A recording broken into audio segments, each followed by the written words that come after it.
Los anestésicos locales son drogas que bloquean la generación y la propagación del impulso eléctrico en todas las células excitables, pero su efecto es más notable en el tejido nervioso, nervios periféricos, médula espinal y cerebro, y en el músculo estriado, esquelético y cardíaco.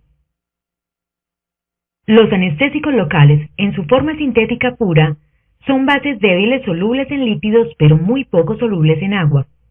No obstante, como las presentaciones más usadas se comercializan como líquidos, deben ser envasadas en su forma hidrosoluble, para lo cual la molécula debe presentarse en forma de sales ácidas pH entre 4 y 7, lo cual se logra agregando un radical ácido, que habitualmente es un hidrocloruro. Una solución de anestésicos locales está compuesta por una mezcla en equilibrio de sales de amonio con moléculas en su forma conjugada, que unen un ion hidrógeno al átomo de nitrógeno y moléculas en su forma no ionizada. Los anestésicos locales que se expenden en presentación de frasco vial para dosis múltiples, como los frascos de lidocaína, bupivacaína con epinefrina y los cartuchos para uso odontológico, contienen un preservativo, metilparabeno o metilbisulfito, para prevenir la oxidación del vasoconstrictor y como antibacteriano. Estos preservativos pueden ocasionar reacciones alérgicas y neurotoxicidad, y por ello no se recomienda su uso para bloqueos del neuronaje. Actualmente, se recomienda utilizar siempre las preparaciones de anestésico que están libres de preservativos. Las cargas eléctricas y la configuración tridimensional de las moléculas del anestésico local pueden ser modificadas e inactivadas por el material en el cual se envasa el producto. Se ha demostrado que el vidrio y el metal interactúan vigorosamente con el anestésico. Por este motivo, el frasco de vidrio que va a contener un anestésico local debe ser sometido a un proceso de aislamiento electromagnético en su interior. En cambio, el polipropileno no tiene este problema. Por eso, hoy en día, se prefiere envasar el medicamento en estos recipientes. Otra ventaja del recipiente plástico es que permite moldear su abertura para que la jeringa se pueda acoplar directamente al frasco, con lo cual se evita el riesgo de punciones accidentales al momento de llenar la jeringa. Esto se conoce como el sistema DuoFit. El pK de una solución es el pH al cual el 50% de las moléculas se encuentran en forma de ácido y el otro 50% en forma de base. Cada solución de anestésico tiene un pK ideal que para la mayoría de los anestésicos locales varía entre 7.5 y 9. Por este motivo, cuando se inyecta una solución de anestésico local en un tejido normal cuyo pH es de 7.4, el anestésico capta los iones hidrógeno que se encuentran disponibles en exceso, y esto ocasiona que una porción considerablemente mayor de las moléculas se presente en su forma ionizada. Como el pH de la solución comercial de cada anestésico es titulado hasta lograr el mejor equilibrio entre la estabilidad y la biodisponibilidad del principio activo, y el pH de una solución comercial puede ser inadecuado para otra preparación comercial, no se aconseja mezclar en la misma jeringa dos presentaciones comerciales diferentes, porque esto puede inactivar una porción desconocida del anestésico.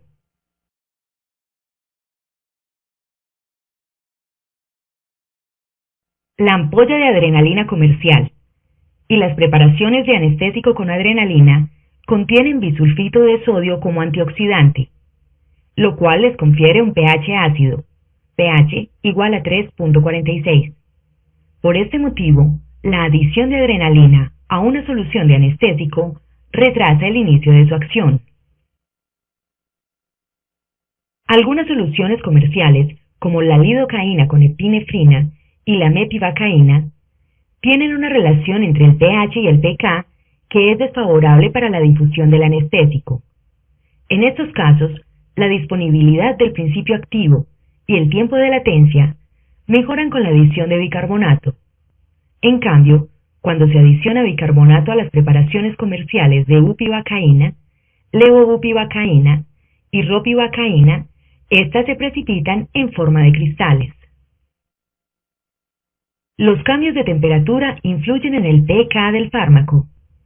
Al calentar la solución de anestésico local, se disminuye su pK, con lo cual aumenta la cantidad del fármaco no ionizado, y esto puede disminuir la latencia y mejorar la calidad del bloqueo.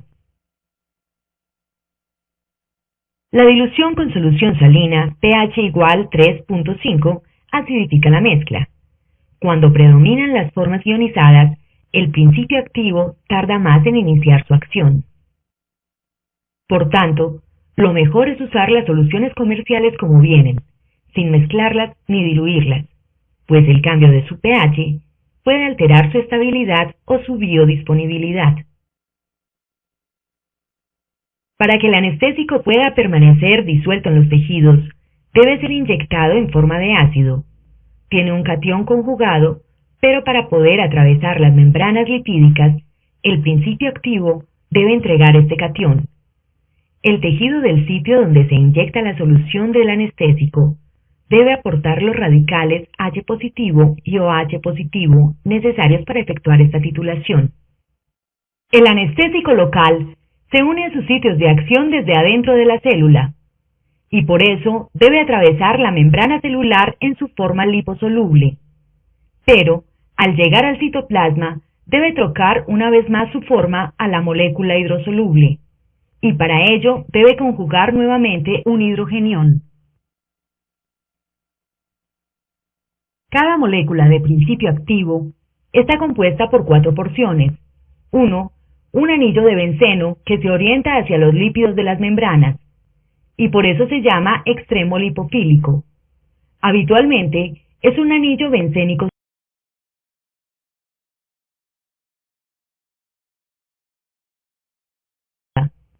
2.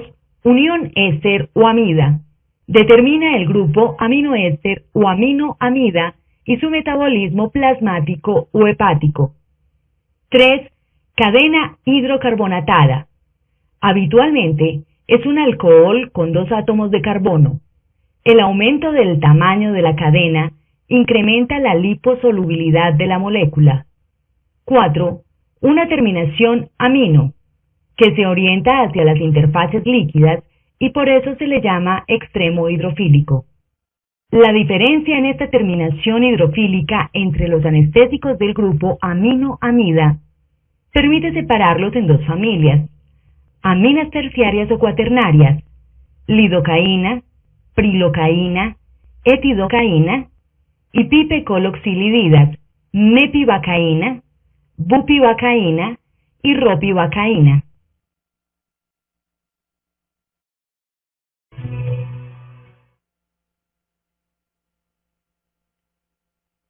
A su vez, las diferencias entre los anestésicos del grupo pipecoloxilidida se encuentran en la cadena que se une al átomo de nitrógeno, que es la terminación amida, en el anillo de piperidina. La mepivocaína tiene una cadena con un carbono, grupo metil. La bupivacaína tiene una cadena con 4 carbonos, grupo butil. Y la ropivacaína con 3 carbonos, grupo propil. El carbono que une esta terminación pipecoloxilidida con la cadena intermedia es asimétrico, porque solo usa un enlace, y el otro es ocupado por un radical hidroxilo H positivo. La posición de estos radicales puede desviar la luz a la derecha, dextro o R positivo del latín rectus, o a la izquierda, levo o S negativo del latín sinister.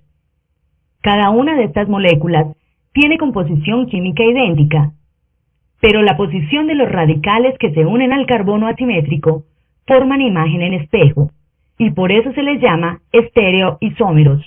La lidocaína no tiene formas isoméricas, pero la prilocaína y la etidocaína sí.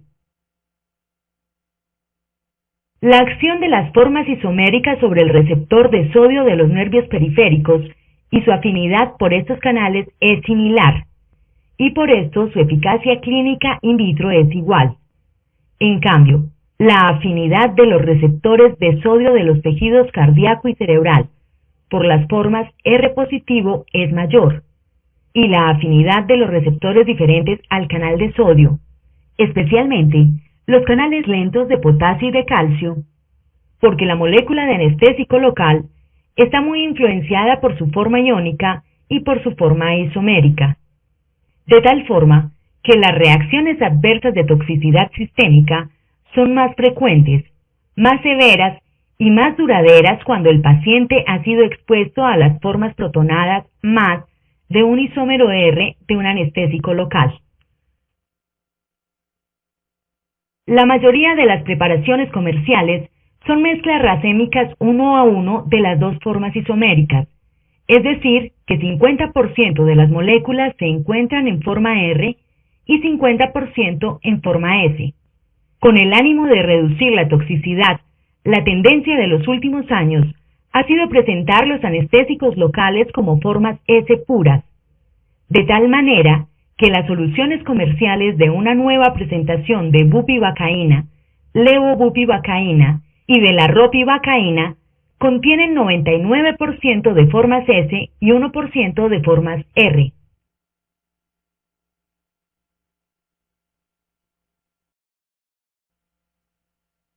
Durante un potencial de acción, los canales de sodio se abren brevemente y permiten la entrada de una pequeña cantidad de iones sodio al interior de la célula, lo cual despolariza la membrana plasmática. Una corriente más lenta se desarrolla hacia afuera, permitiendo el flujo de iones potasio al exterior de la membrana celular, y esto repolariza la membrana y restaura la neutralidad eléctrica. Posteriormente, durante el periodo de reposo, las enzimas se encargan de restaurar la composición iónica, facilitando la salida del sodio y la entrada del potasio. Los anestésicos locales alteran el potencial de acción con una intensidad que depende de la concentración en el sitio de efecto. Ellos impiden que el estímulo alcance el umbral suficiente para desencadenar un potencial de acción. Desde el punto de vista electrofisiológico, esto sucede porque el anestésico local se une al canal de sodio, alterando el flujo de estos iones en el poro de la membrana celular, y en consecuencia, deprimiendo la primera fase del potencial de acción, reduce amplitud y velocidad de conducción sin cambiar el umbral. El canal de sodio es una glicoproteína grande, compuesta por 4 dominios que se repiten y cada uno de ellos contiene una secuencia de 6 a 8 aminoácidos. Probablemente, ellos forman una estructura alfa-helicoidal que atraviesa la membrana nerviosa. El sitio al cual se une el anestésico local es la subunidad alfa, muy cerca del poro por donde se conducen los iones de sodio. El bloqueo sobre el receptor se revierte cuando la membrana se hiperpolariza. Probablemente, la membrana se hiperpolariza porque se reduce la inactivación del canal de sodio y entran algunas cargas positivas al interior de la célula, o porque se eleva la concentración de calcio extracelular y esto fija cargas negativas en el lado externo de la membrana. La velocidad con la cual el anestésico local se une al receptor y el tiempo que dura su enlace es diferente para cada medicamento. La lidocaína se une y se desune muy rápidamente a su sitio de enlace. La bupivacaína también se une rápidamente, pero permanece unida al receptor por mucho más tiempo, porque se requiere un nivel de hiperpolarización mayor para deshacer el enlace que el observado con la ropivacaína y con la lidocaína. La afinidad del receptor por el anestésico local determina su potencia y el tiempo que dura su unión determina la duración del efecto. Estas dos características dependen de varios factores. 1. El pH adentro y afuera de la membrana celular. En general, la acidez intracelular incrementa la afinidad y la duración. 2. El pK del anestésico local. En general, las formas protonadas establecen una unión más estable que las formas neutras. 3. La hidrosolubilidad, la hidrofobicidad y la liposolubilidad son conceptos distintos del anestésico local. En general, los anestésicos más hidrofóbicos y más liposolubles son más potentes y establecen uniones más firmes, no solo con el receptor, también con los lípidos de la membrana, con las enzimas de la membrana y con las proteínas del tejido donde han sido inyectados. 4. El peso molecular del anestésico. El peso molecular de los anestésicos locales que se usan en la práctica clínica varía entre 220 prilocaína y 329 ropivacaína, Daltons.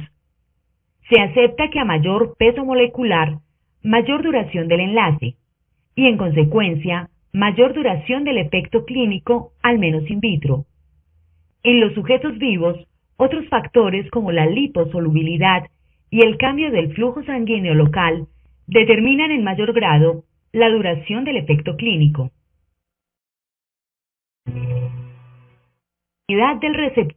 Aunque no se tiene certeza sobre el mecanismo preciso de acción de los anestésicos locales, la teoría del receptor modulado puede ayudar a explicar tres fenómenos clínicos.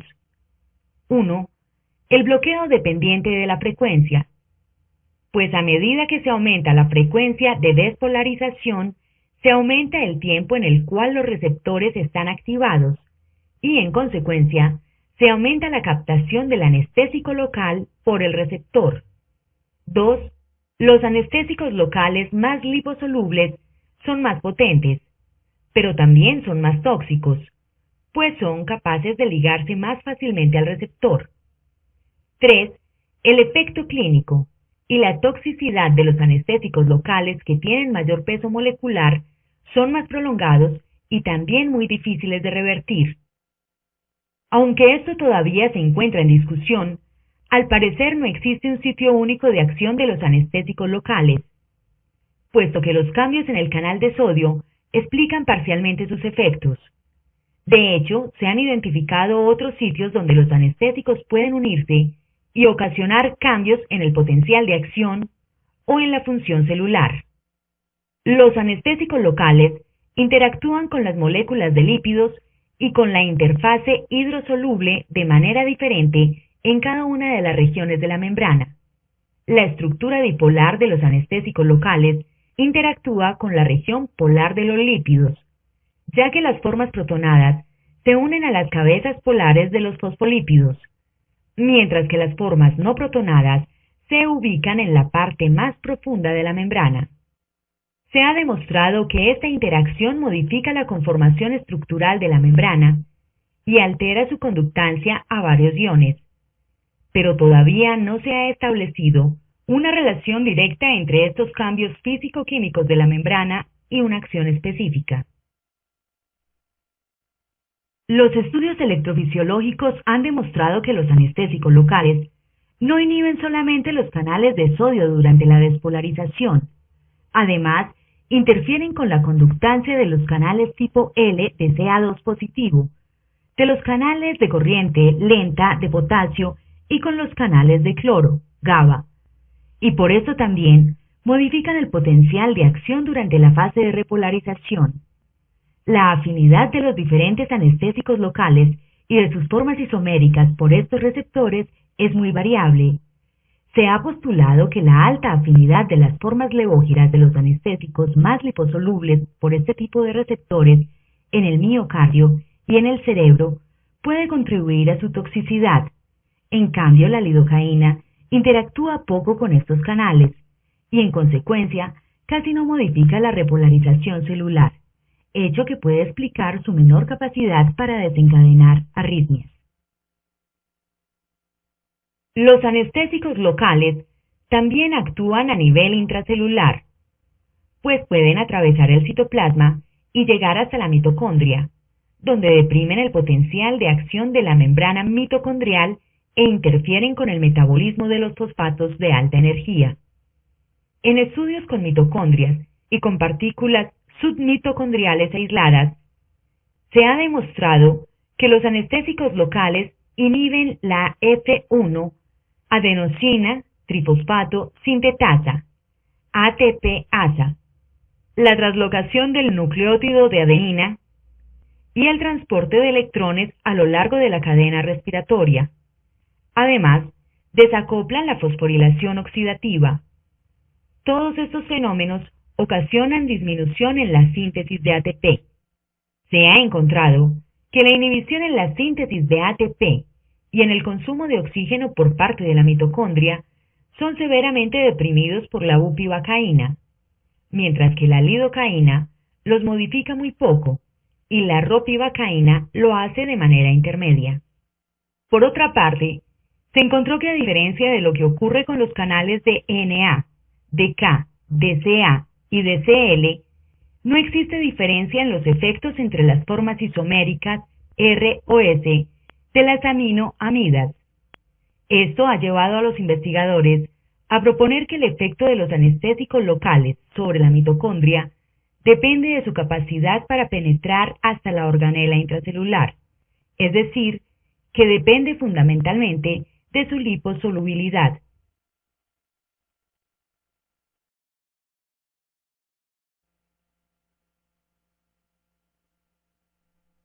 La anestesia local o regional consiste en inyectar una solución de anestésico local lo más cerca posible del tejido nervioso cuya transmisión queremos interrumpir.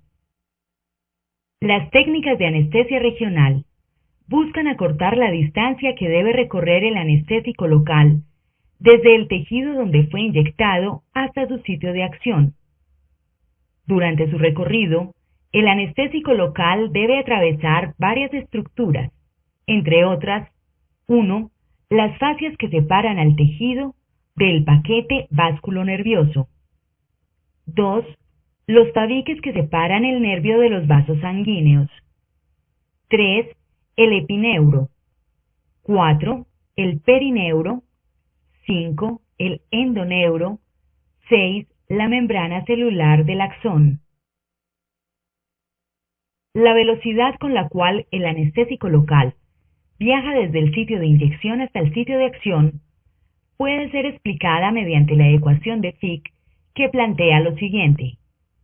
La velocidad de la difusión dQ sobre dt de una droga a través de una membrana biológica en estado estable es directamente proporcional al coeficiente de difusión de la droga en la membrana D, al coeficiente de partición de la droga entre su fase líquida y membranosa K, al gradiente de concentración AC y al área de la membrana A, e inversamente proporcional al espesor de la membrana. Esto quiere decir que el anestésico local inicia su efecto clínico más rápidamente si tiene un pK cercano al pH fisiológico y si se inyecta en un alto volumen y con una mayor concentración. También quiere decir que la velocidad será lenta si la aguja que lo inyecta queda muy distante del nervio o debe atravesar capas más gruesas o si el anestésico es menos liposoluble. Al principio, el gradiente de concentración entre los dos sitios tiende al infinito y la velocidad de difusión es rápida, pero poco a poco la diferencia va desapareciendo hasta que el gradiente es cero, momento en el cual se logra la concentración máxima dentro del axón. La concentración mínima eficaz para producir un bloqueo reversible de la conducción nerviosa es proporcional al diámetro de la fibra nerviosa. En general, las fibras más delgadas, C, B y A delta, se inhiben a menor concentración que las fibras más gruesas, A beta, A alfa. En la clínica se observa que las fibras no se bloquean al mismo tiempo. Luego de administrar un anestésico local, la pérdida de la función sigue aproximadamente el siguiente orden. 1. Actividad vegetativa, vasomotricidad, por el bloqueo de las fibras B. 2. Sensibilidad al calor, por el bloqueo de las fibras A, delta y C. 3. Sensibilidad al frío, vibratoria, mecánica, posicional, por el bloqueo de las fibras A, gamma. 4. Sensibilidad táctil, por el bloqueo de las fibras A, beta. 5. Actividad motora, sensibilidad a estímulo eléctrico, por el bloqueo de las fibras A, alfa. La reversión del bloqueo se produce en orden inverso. Se ha observado que es posible bloquear solamente la actividad neurovegetativa o el control vasomotor y la sensibilidad al dolor, sin alterar la sensibilidad al tacto o la actividad motora. A este fenómeno se le conoce como bloqueo diferencial.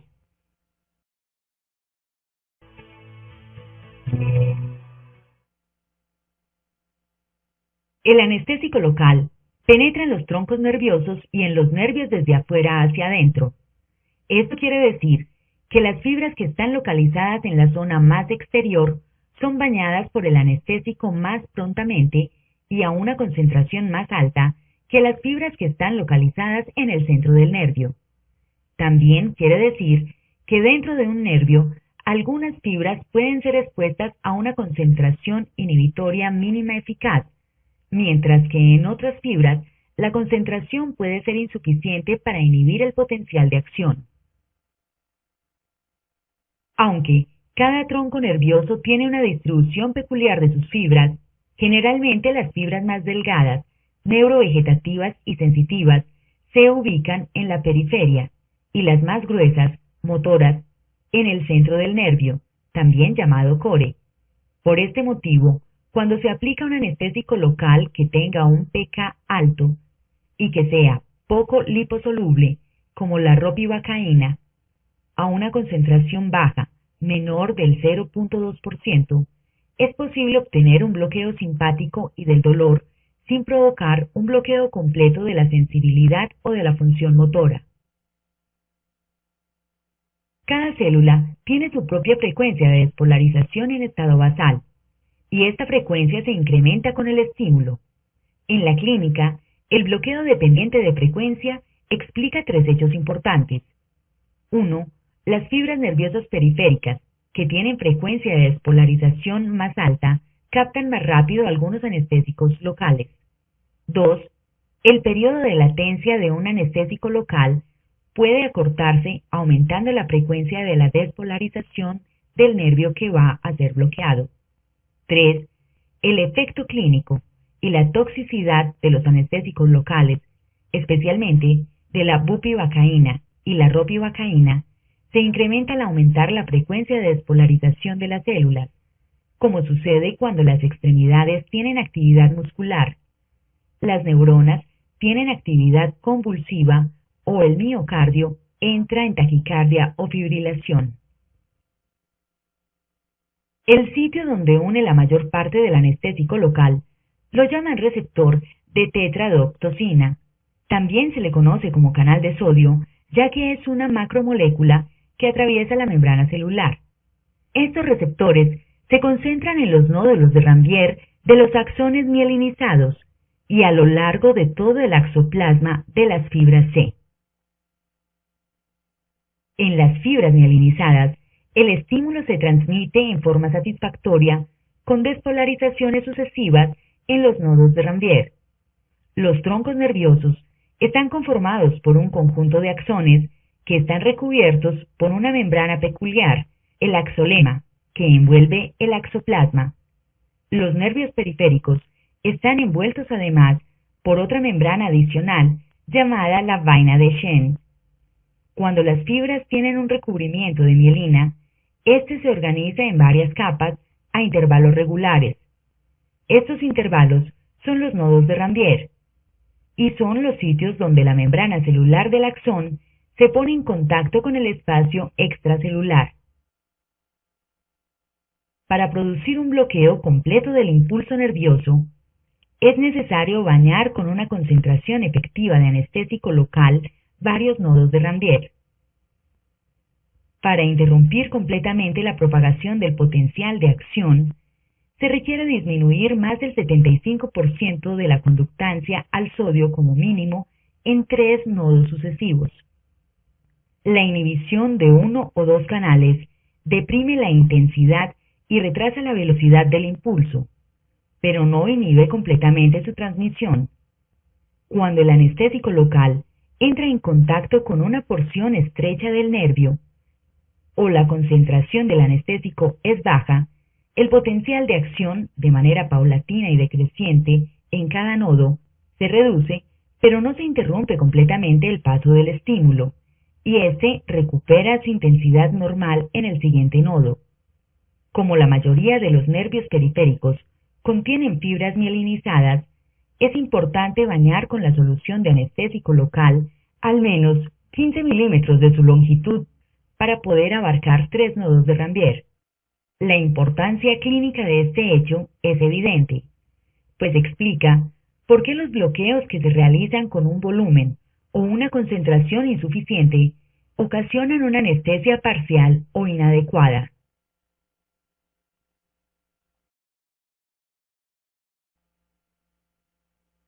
El estudio de la absorción, distribución, biodegradación y eliminación de los anestésicos locales se rige por los mismos principios farmacocinéticos que se aplican a todos los medicamentos. Lo ideal sería que el anestésico local se limitara a ocupar los receptores en el nervio periférico y que después de abandonarlo fuera eliminado del organismo sin afectar otros tejidos. Infortunadamente, hasta ahora esto es imposible. La migración del anestésico desde su sitio de acción hacia los tejidos desde donde puede ser absorbido por la circulación para que posteriormente se distribuya a los órganos encargados de su metabolismo y eliminación, sigue el mismo camino que acabamos de describir, pero en sentido inverso. La velocidad con la cual el anestésico local es absorbido hacia la circulación es directamente proporcional al flujo sanguíneo del tejido donde se inyecta, e inversamente proporcional a su liposolubilidad y a la proporción del medicamento que se une a las proteínas. Cuando el flujo disminuye, el gradiente de concentraciones tiende a cero, y la velocidad de la migración disminuye. Cuando el flujo sanguíneo aumenta, el gradiente de concentraciones tiende al infinito, y la velocidad de la migración aumenta. El anestésico local, por sí mismo, es capaz de modificar el flujo sanguíneo del tejido donde fue inyectado.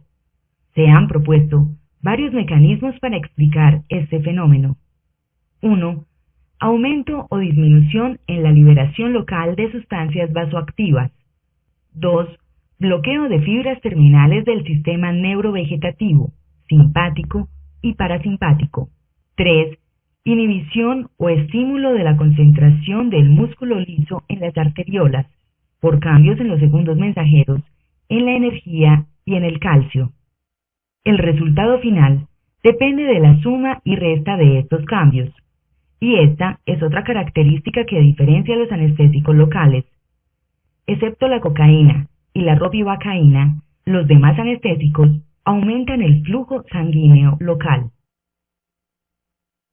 La adición de un vasoconstrictor como la epinefrina a la solución del anestésico que causa vasodilatación anula el efecto o incluso puede inducir vasoconstricción, con lo cual se disminuye su absorción sistémica, se aumenta la intensidad del bloqueo y se prolonga la duración de la acción. La concentración óptima para producir estos efectos es de 5 microgramos de adrenalina por cada milímetro de la solución del anestésico, es decir, 1 gramo de adrenalina por cada 200.000 mililitros de solución, o una concentración de 1 a 200.000. Sin embargo, la adición de epinefrina a la ropivacaína y a la cocaína no reduce la absorción sistémica ni aumenta el tiempo de bloqueo, pero sí pone en riesgo disquesia del tejido. Por estos motivos, no hay preparaciones comerciales de ropivacaína con epinefrina ni se recomienda su uso. Naturalmente, la epinefrina que se inyecta en el tejido también se absorbe y ocasiona efectos sistémicos. Por estos motivos, su adición puede ser peligrosa en los pacientes con angina de pecho, hipertensión no controlada, arritmias cardíacas, insuficiencia úteroplacentaria y tratamiento con inhibidores de la monoamino oxidasa IMAO. Tampoco se recomienda su uso para bloqueos en territorios con alto riesgo de isquemia y en anestesia regional intravenosa. A mayor liposolubilidad, mayor penetración del anestésico en todas las membranas celulares y por ende, mayor permanencia en el tejido nervioso.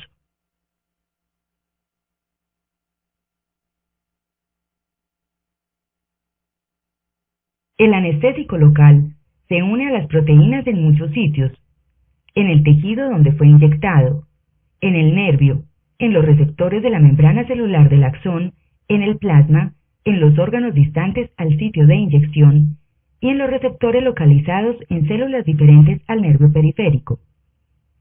El anestésico que se une a las proteínas funciona como un depósito de droga en cada uno de estos sitios, pues solamente pueden pasar las membranas para llegar hasta el nervio o hasta el endotelio y la circulación sistémica las moléculas de anestésico local que no se han ligado con las proteínas.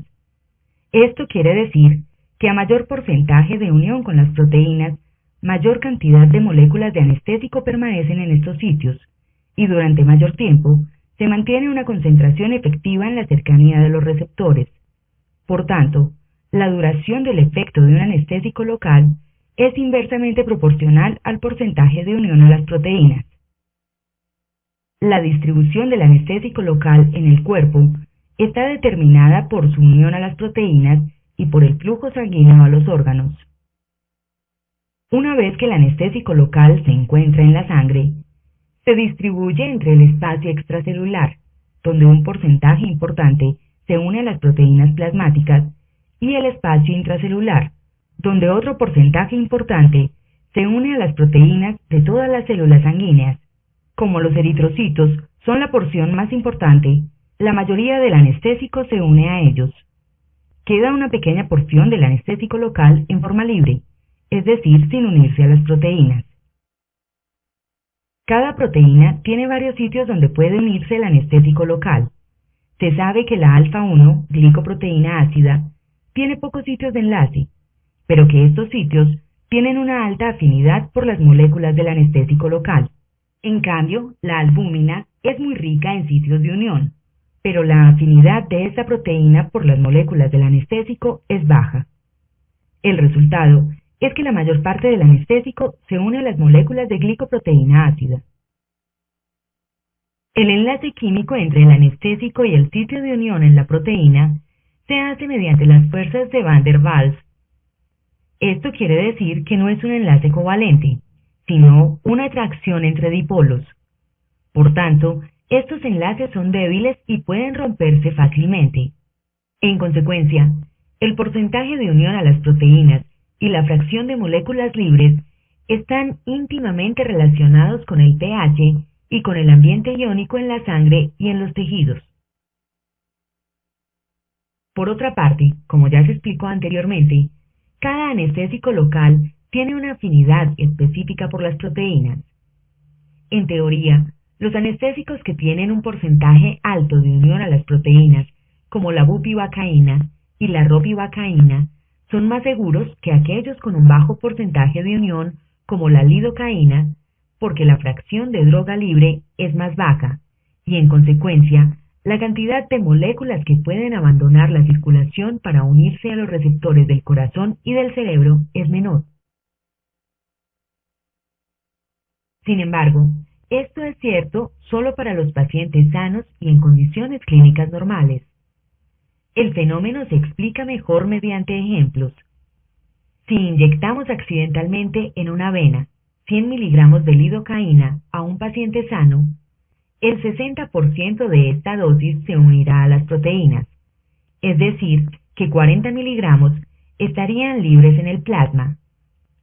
Si inyectamos los mismos 100 miligramos de bupivacaína al paciente, tendremos el 96% unido a las proteínas, lo cual quiere decir que la fracción libre es 10 veces menor, 4 miligramos. Como la bupivacaína es 4 veces más potente que la lidocaína, el riesgo de sufrir toxicidad es mayor con la lidocaína que con la bupivacaína, 40 miligramos versus 16 miligramos. Si sufrimos este accidente con un paciente en estado de acidosis e hiponatremia, en quien la unión a las proteínas puede estar reducida en un 30%, pues las fuerzas de Van der Waals se rompen en estas circunstancias, la situación es muy diferente, porque la fracción libre de lidocaína pasaría a ser del 60%, es decir, que se incrementaría en 0.5 veces, mientras que la fracción libre de la bupivacaína pasaría a ser del 40%, un incremento de 10 veces. En este caso, el riesgo de sufrir toxicidad sistémica es mayor con la bupivacaína que con la lidocaína, 160 miligramos versus 60 miligramos.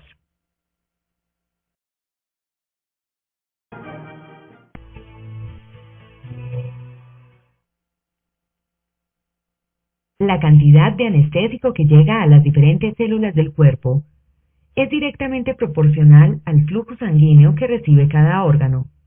No debe extrañar entonces que los efectos sistémicos de los anestésicos locales se manifiesten principalmente en el cerebro y en el corazón. También se observan efectos importantes en el músculo esquelético. Los aminoésteres se metabolizan principalmente por hidrólisis del grupo éster. Esta hidrólisis es mediada por las pseudocolinesterasas en el plasma y por las estearasas en los eritrocitos. En el hígado también se llevan a cabo algunas reacciones hidrolíticas. Estas reacciones son extensas, muy rápidas y difícilmente saturables, excepto por pacientes con deficiencia de las colinesterasas, en quienes una dosis habitual puede provocar efectos tóxicos prolongados. El metabolismo de las aminoamidas es más complejo y menos rápido, puesto que involucra reacciones de la fase 1, oxidación, y de la fase 2, hidroxilación y conjugación. Además, es probable saturar las enzimas, y la tasa del metabolismo es limitada por el flujo y la función del hígado, ya que el coeficiente de partición sangre-tejido es muy alto. Por estos motivos, cuando se comparan los aminoésteres, generalmente se encuentra que las concentraciones plasmáticas son mayores, que existe mayor tendencia a acumularse con dosis sucesivas y que los efectos tóxicos suelen ser más prolongados. La prilocaína se metaboliza muy rápidamente.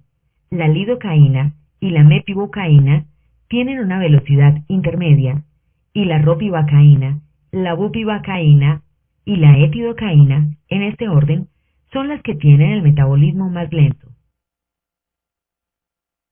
Una porción pequeña, el 0.2% del anestésico, se elimina a su primer paso por el riñón, y en el 10% se excreta en su forma original, a pesar de haber pasado por el hígado. El 90% restante se elimina por la orina en forma de metabolitos inactivos. La acidificación de la orina incrementa la excreción renal del anestésico y de sus metabolitos. Todos los anestésicos son moléculas pequeñas que pasan por los filtros de hemodiálisis y de hemodiafiltración. Estos recursos han sido empleados para tratar la toxicidad sistémica ocasionada por las aminoamidas de larga acción en personas con función renal normal y en pacientes con falla renal crónica, quienes son más susceptibles a presentar estos cuadros por varios motivos: disminución de la concentración de proteínas, anemia, desequilibrio hidroeléctrico, aumento en la sensibilidad de los receptores y reducción en las tasas de eliminación.